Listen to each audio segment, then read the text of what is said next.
and more or less into eastern Bexar County. So there goes the update. And again, because of that tightening, that little bit of tightening is what I think I'm seeing here. And maybe it's that new couplet too that we were looking at. Let's see. Radar back. There's a new lightning strike.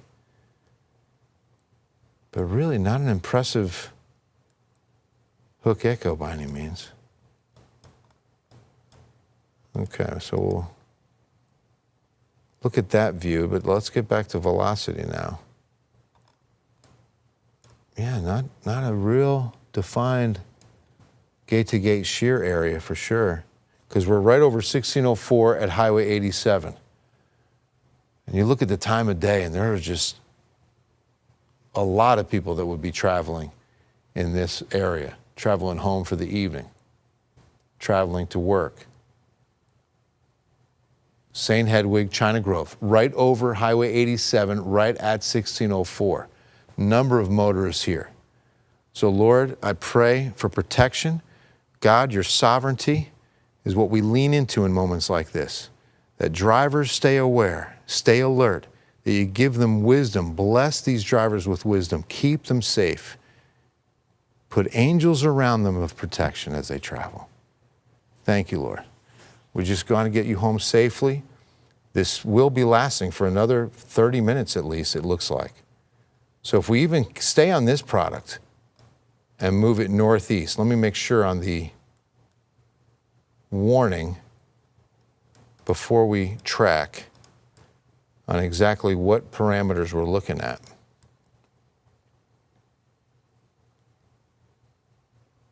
It's going to be a live radar sweep coming up.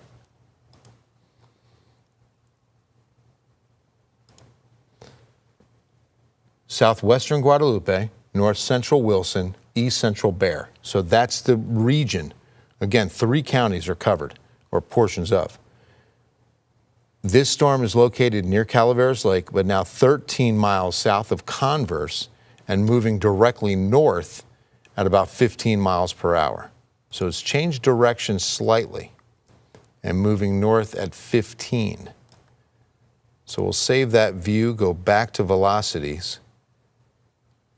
Yeah, coming right up on St. Hedwig. Okay, here we go. Now you can see where I'm talking about gate-to-gate shear, right in here. Crossing now over Highway 87. This is Interstate 10. And you can see now it's going to be moving right up onto the western side of St. Hedwig. So let's just track right there, north at 15 miles per hour.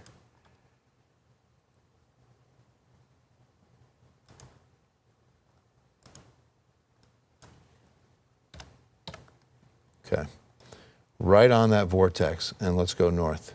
We'll even jog it this way a little bit more.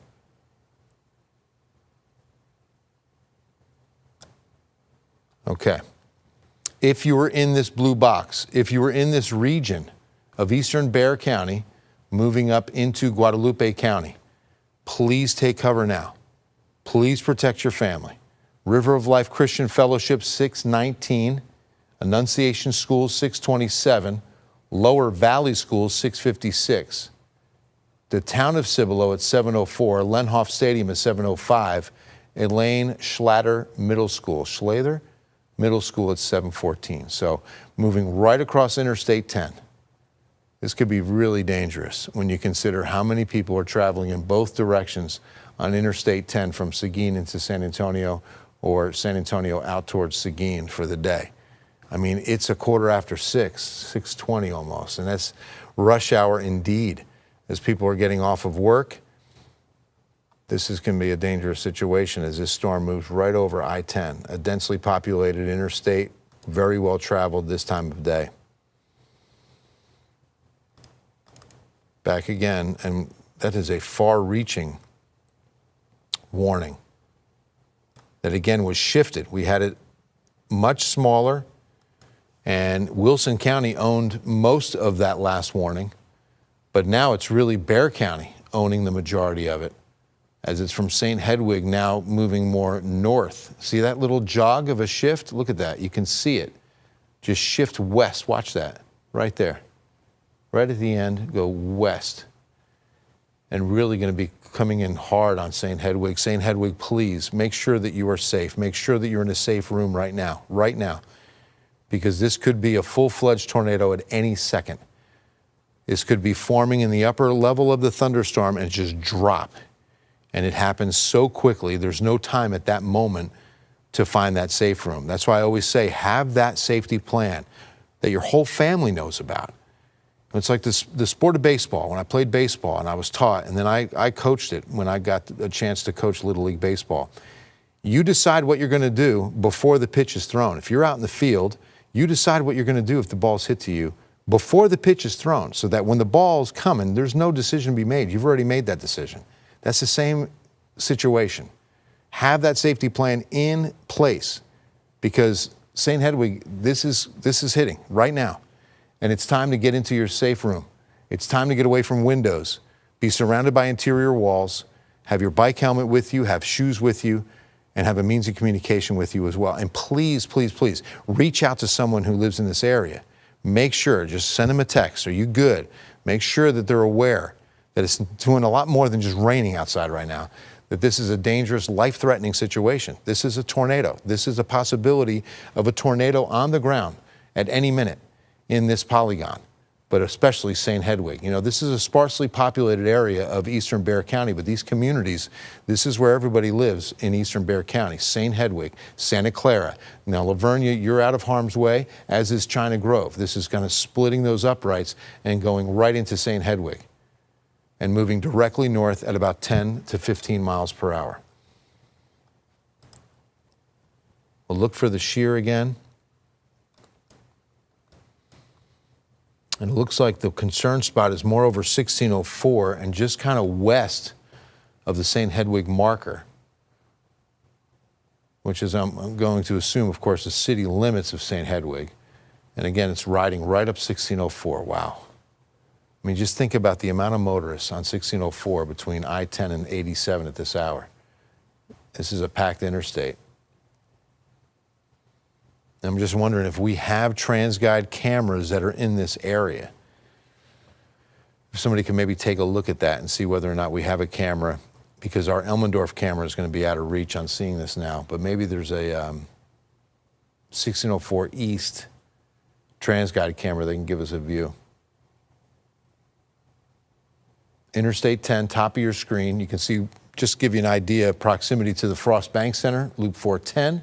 Out I-10, 1604, and then right in here, this is the rotation that we're concerned with. This is the radar-indicated rotation. Remember that when the National Weather Service upped all the radar sites to dual polarization, we can now look at these storms like never before in 3D. We can slice them, we can look at them vertically, horizontally, layers. I mean, it's incredible technology. It's a blessing that we're able to come up with this and actually execute it. That's what we have a radar here at KENS 5.